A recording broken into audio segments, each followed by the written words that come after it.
Assalamualaikum warahmatullahi wabarakatuh. Waalaikumsalam warahmatullahi wabarakatuh.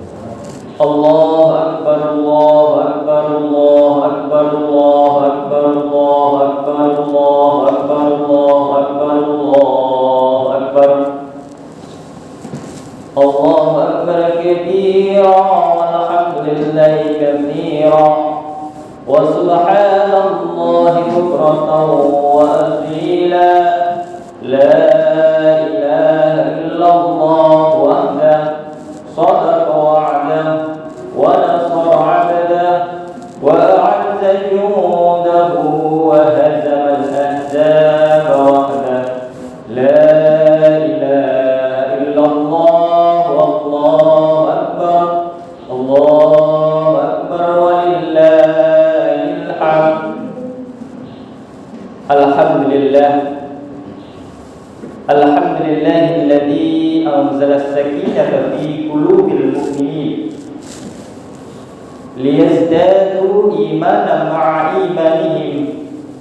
Ashhadu an la ilaha illallah wahdahu la syarika lah wa ashhadu anna Muhammadan 'abduhu wa rasuluh.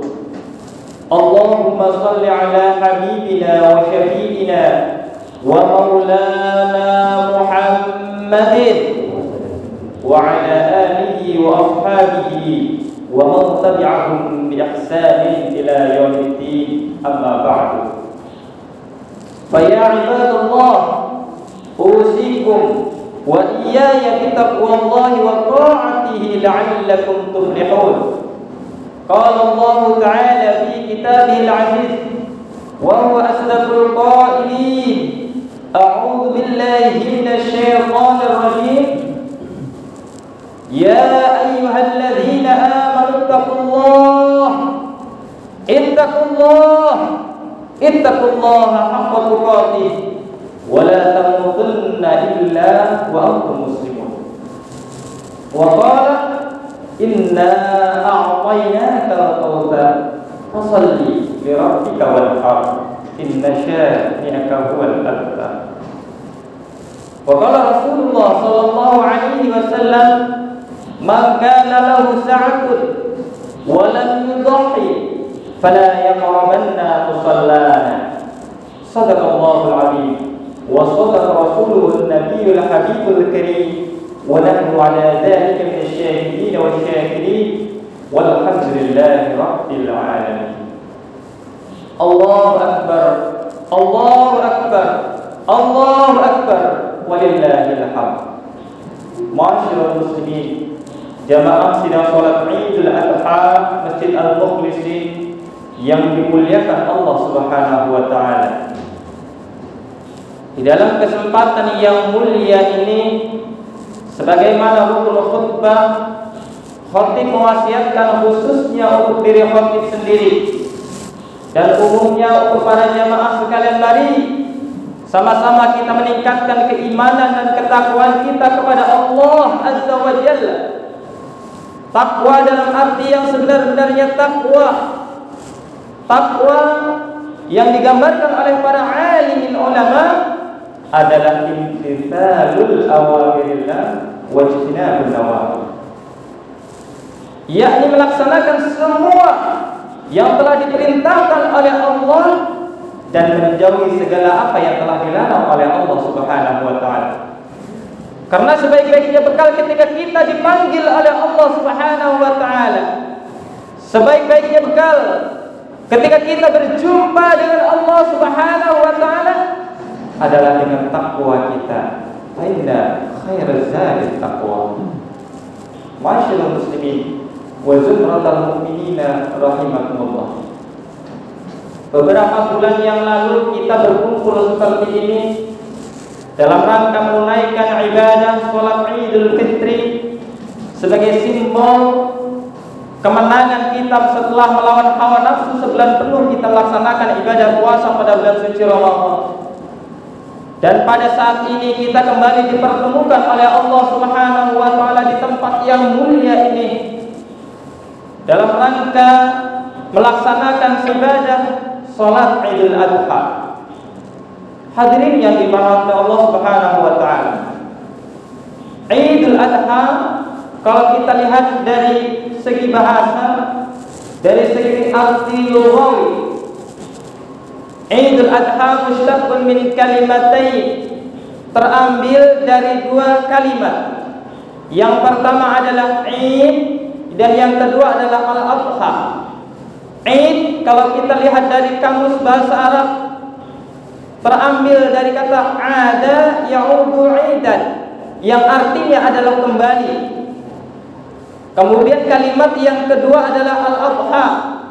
Menurut para ulama, Al-Adha itu memiliki dua makna, dua arti. Al-Adha yang pertama adalah awwalun nahri ba'da tulu'i syamsi, yaitu permulaan waktu siang setelah munculnya matahari. Ini yang kemudian kita sebut dengan waktu duha. Inilah kenapa Idul Adha disebut dengan sholat Idul Adha, karena memang dilakukan pada waktu awal duha. Makna yang kedua menurut ulama Al-Adha adalah Al-Udhiyah. Al-Udhiyah adalah menyembelih hewan ternak, baik kambing, sapi, kerbau, unta dan lain sebagainya yang disyariatkan oleh Allah Subhanahu wa taala, yang disembelih pada hari-hari tasyrik. Kapan itu? Pada tanggal 10 Zulhijjah selepas salat Idul Adha ini sampai dengan tanggal 13 Zulhijjah.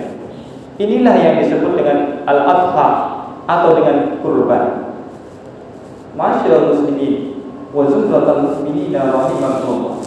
Kalau kita lihat dari segi historis, dari segi sejarah, bagaimana terjadinya Idul Adha ini, dimulai dari Nabi kita Ibrahim alaihissalam beserta anaknya Ismail dan juga istrinya Siti Hajar meletakkan dua syariat Islam sekaligus. Apa itu? Yang pertama adalah disyariatkannya ibadah haji, dan yang kedua adalah disyariatkannya kurban. Yang pertama Idul Adha dikenal juga dengan Hajjul Akbar. Kenapa disebut dengan Hajjul Akbar? Karena pada tanggal 10 Zulhijjah ini pada umumnya merupakan puncak dari pelaksanaan ibadah haji. Para dhuyufur rahman, tamu-tamu Allah yang sedang berada di Mekah Al-Mukarramah, di depan Ka'bah, mereka sedang melakukan tawaf di Ka'bah, melakukan sa'i antara Safa dan Marwah setelah hari-hari sebelumnya, melakukan wukuf di padang Arafah. Untuk apa? Untuk melaksanakan ibadah haji. Mereka semuanya bersimpul di hadapan Allah Subhanahu wa taala, memakai pakaian yang putih-putih, seraya mengucapkan kalimat talbiyah, labbaik Allahumma labbaik, labbaik la syarika lak labbaik, innal hamda wan ni'mata lak wal mulk la syarika lak. Kalau kita dengar dan perhatikan kalimat ini, sungguh rasanya kita rindu, sungguh rasanya kita ingin sekali untuk melaksanakan ibadah haji ke tanah suci. Walillahi 'alan nasi hajjul baiti man istata'a ilaihi sabila. Kewajiban manusia terhadap Allah Subhanahu wa taala adalah melaksanakan ibadah haji bagi orang-orang yang mampu. Baik mampu secara harta, kita punya untuk biaya, mampu secara jasad, sehat badan kita, dan mampu untuk melakukan perjalanan ke Baitullah. Masyaallah muslimin, saat ini kita sedang ada pandemi, sehingga pemerintah melarang kita untuk melaksanakan ibadah haji pada tahun ini.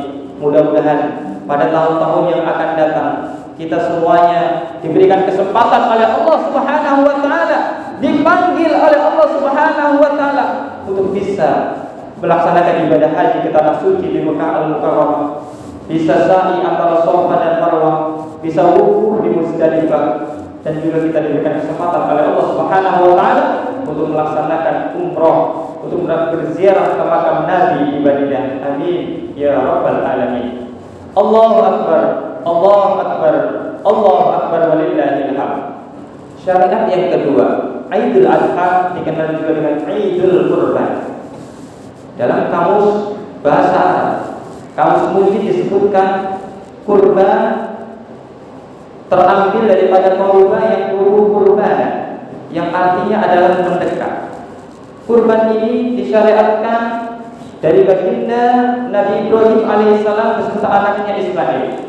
Allah Subhanahu wa taala berfirman, "Inna a'tainaka al-kautsar fasholli li rabbika wanhar." Ini adalah surat yang kita kenal, yang sering kita baca, yang paling kita hafal.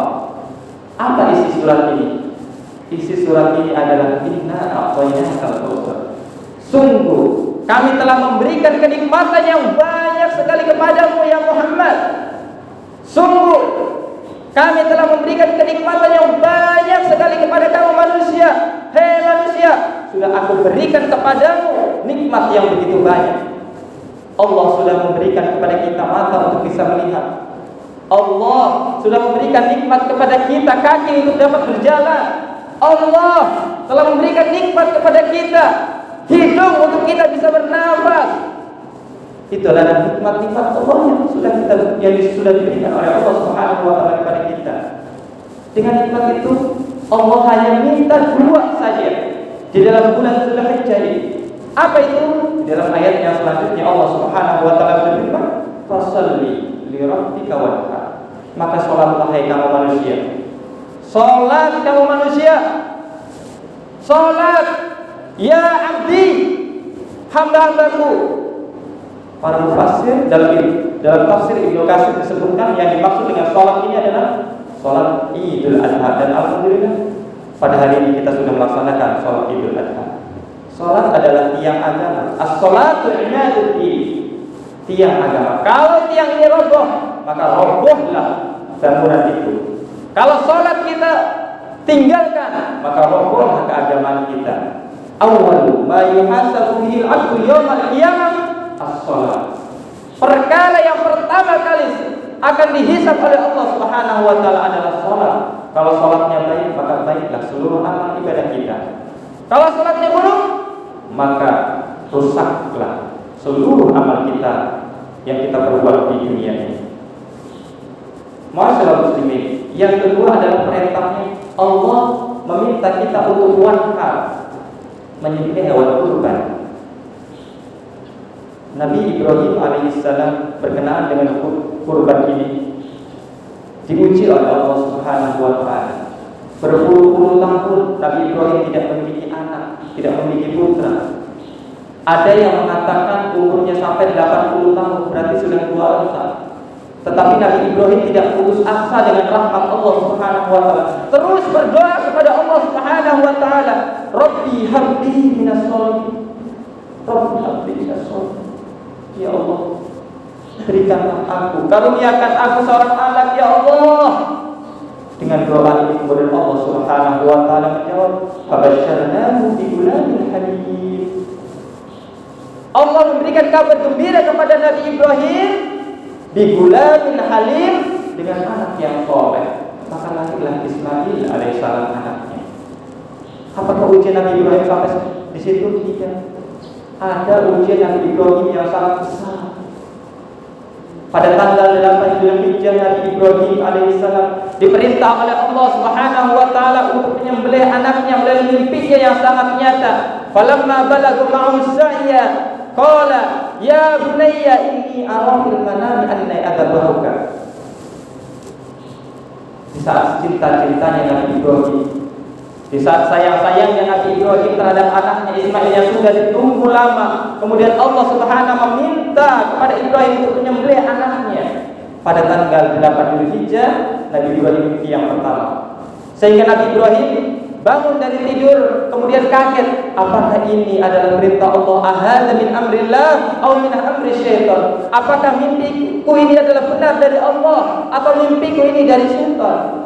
Bingung Nabi Ibrahim ketika itu. Makanya pada tanggal 8 Dzulhijjah dikenal juga dengan hari Tarwiyah. Tarwiyah itu artinya adalah kebimbangan dan kebingungan. Kemudian pada malam 9 Dzulhijjah Nabi Ibrahim alaihissalam diberikan mimpi lagi. Diperintahkan oleh Allah Subhanahu wa taala, "Ya Ibrahim, sembelih anakmu Ismail." Disitulah Nabi Ibrahim mantap. Maka tanggal 9 Dzulhijjah dikenal dengan hari Arafah. Arafah artinya adalah hari kemantapan, bahwa mimpinya itu adalah datang dari Allah Subhanahu wa taala. Kemudian Nabi Ibrahim pada tanggal 9 Zulhijjah belum melaksanakan pengorbanan itu. Kemudian pada malam 10 Zulhijjah, Nabi Ibrahim alaihissalam ditagih oleh Allah Subhanahu wa taala. Mana Ibrahim? Mana penyembelihan itu? Maka pada tanggal 10 Zulhijjah dilaksanakanlah eksekusi. Dilaksanakannya penyembelihan terhadap anaknya Ismail. Dipanggil anaknya, ya bunayya, inni ara bil manami anni adbaruka fanzur madza tara. Wahai anakku Ismail, Allah telah memerintahkan kepadaku untuk menyembelihmu Ismail, anakku. Bagaimana pendapatmu Ismail? Apa jawaban Ismail? Ya abadi ma tu'malu satajiduni insyaallah minas sabirin. Wahai ayahku, wahai ayahku, kalau itu benar datangnya dari Allah Subhanahu wa taala, maka lakukan penyembelihan itu terhadapku ayahku. Nabi Ibrahim ketika itu menangis sejadi-jadinya. Menangis. Kemudian memeluk erat Nabi Ismail alaihissalam. Kemudian berkata Nabi Ibrahim, ya anakku, aku ingin menyembelihmu sekarang. Apa permintaanmu sebelum ayah sembelih? Yang pertama, ayah, tutup matamu ayah, agar engkau tidak melihat aliran darah menetes dari leherku. Yang kedua, ikat tanganku ayah, agar ketika aku meronta, aku tidak mengenai diri engkau ya ayah. Ini ada gambaran anak-anak yang soleh, diperintahkan oleh Allah, diperintahkan oleh ayahnya tidak membangkang. Ini adalah gambaran anak-anak yang soleh. Masyaallah muslimin wa subhanallah mu'minin rahmatullah. Ketika Nabi Ibrahim mengambil garpu, kemudian membuluskan pedangnya di leher Nabi Ismail alaihissalam, kemudian Allah Subhanahu wa taala berseru, ya Jibril, lihatlah Ibrahim hambaku Jibril. Dia telah melaksanakan semua perintahku. Dia termasuk orang-orang yang bertakwa. Ibrahim adalah termasuk orang-orang yang ikhlas. Ibrahim termasuk orang-orang yang sabar. Jibril, sekarang ambil kambing yang besar dari surga, kemudian bawa kepada Nabi Ibrahim, gantikan Nabi Ismail alaihissalam dengan sembelihan itu. Wa fadainahu bidzikrin azim. Dan Al-Quran Allah Subhanahu wa taala, Allah menggantikan sembelihan Nabi Ismail dengan kambing yang sangat besar. Masyaallah muslimin wa subhanallah mu'minin rahimahullah. Dari kisah di atas, paling tidak ada dua hikmah yang dapat kita ambil dari pelajaran ini. Apa itu? Yang pertama adalah takwa Allah, ketakwaan kepada Allah Subhanahu wa taala. Nabi Ibrahim alaihissalam secinta-cinta apapun terhadap anaknya Ismail, sesayang-sayang apapun Nabi Ibrahim terhadap anaknya Ismail, tapi ketika diperintah oleh Allah Subhanahu wa taala, disuruh oleh Allah Subhanahu wa taala, Ibrahim tidak menolak. Dia melakukannya, penyembelihan terhadap anaknya Ismail, walaupun dia sangat sayang dan sangat merindukan dengan adanya anak. Lalu bagaimana dengan kita saudara-saudara sekalian, para hadirin yang dimuliakan oleh Allah Subhanahu wa taala? Bagaimana dengan ketakwaan kita? Sudah benarkah ketakwaan kita kepada Allah? Salat yang diberitakan oleh Allah Subhanahu wa taala, sudah benarkah kita melakukannya? Apa mungkin kita lalai dengan perintah Allah dengan salat ini?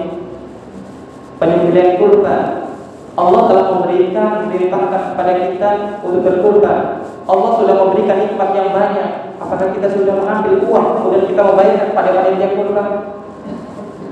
Allah tidak meminta pada saat ini mengorbankan rumah-rumah kita. Allah tidak meminta mengorbankan kepada kita mobil, harta kita, tidak. Allah tidak menyuruh kita untuk mengorbankan anak kita, tidak.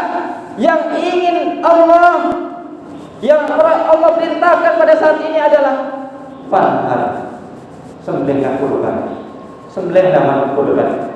Maka hadirin semuanya, kita masih ada waktu untuk menyembelih kurban. Pada 3 hari ke depan yang belum menunaikan kurban atau yang belum memberikan sebagian hartanya kepada panitia kurban, yuk ambil di ATM kita. Ambil barang 3 juta, masa 3 juta, 4 juta untuk menyembelih 1 ekor kambing kita tidak mampu. Padahal harta kita berjuta-juta di bank, padahal kekayaan kita lebih dari cukup. Nabi Muhammad SAW mengingatkan kepada kita, "Man kana lahu sa'atun wa lam yudhi fala yaqrabanna musallana." Barang siapa yang diberikan kelapangan rezeki oleh Allah Subhanahu wa taala dan dia tidak mau berkurban, fala yaqrabanna musallana, maka jangan sekali-kali, kata Rasul, kau dekati dengan aku ketika di surga. Masya Allah. Ini betapa pentingnya kurban. Sebagai apa? Taqarruban ila Allah, sebagai bukti dan cinta kita, bukti takwa kita kepada Allah Subhanahu wa taala, bahwa kita termasuk orang-orang yang beriman, orang-orang yang melaksanakan kurban. Dalam satu hadis, la ta'ti yaumil qiyamah bi quruniha wa ash'ariha wa adlafiha. Hewan kurban yang kita sembelih pada hari raya Idul Adha akan datang pada hari kiamat dengan quruniha, dengan tanduknya. Kemudian dengan apa lagi? Dengan bulu-bulunya. Kemudian dengan apa lagi? Dengan kuku-kukunya. Untuk apa mereka datang pada hari kiamat kepada kita? Untuk memohonkan ampun kepada kita yang melaksanakan kurban. Masyaallah muslimin, wa zulfatul muslimin rahmatullah. Dalam riwayat lain bahwa kurban yang kita sembelih pada hari raya Idul Adha nanti akan menjadi kendaraan kita menuju surganya Allah Subhanahu wa taala. Yang kedua hikmahnya adalah hablum minan nas, dimensi sosial. Dengan berkurban kita berbagi dengan sesama. Pada masa pandemi sekarang ini, di mana mencari pekerjaan sulit, bahkan ada yang di PHK sehingga untuk makan saja sulit, maka disinilah kita diuji oleh Allah Subhanahu wa taala sejauh mana kedermawan kita. Mau apa tidak kita mengeluarkan harta yang sudah kita titipkan Allah kepada kita atau tidak. Dengan berkurban kita berbagi dengan sesama, memberikan manfaat kepada sesama. Khairun nasi anfa'uhum lin nasi. Sebaik-baiknya manusia adalah yang terbaik bagi manusia yang lainnya. Wa'asyiral muslimin yang dimuliakan Allah Subhanahu wa taala, kiranya demikianlah khutbah yang dapat Al-Fatih disampaikan dalam kesempatan ini. Mudah-mudahan ada manfaatnya. Amin ya rabbal alamin. A'udzu billahi minasyaitonir rajim. Bismillahirrahmanirrahim. Inna a'tainaka al-kautsar fasholli li rabbika wanhar. Inna syani'aka huwal abtar. Barakallahu li wa lakum fil Qur'anil 'azim wa nafa'ani wa iyyakum bima fihi minal ayati wal dzikril hakim wa taqabbal minni wa minkum tilawatahu innahu huwas samiul 'alim. Aqulu qawli hadza astaghfiru innahu